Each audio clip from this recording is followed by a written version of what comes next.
झालं ना आता. तुळजापूर तुळजापुराला आलोत. कल्लोळाच्या पाण्याने आंघोळ केली. आता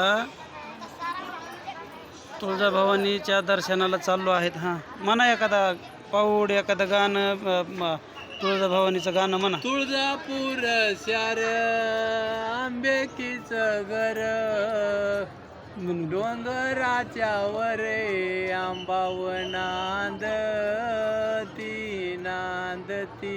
येडू नांदती वाघावरी स्वर हाती डाल तलवार मारे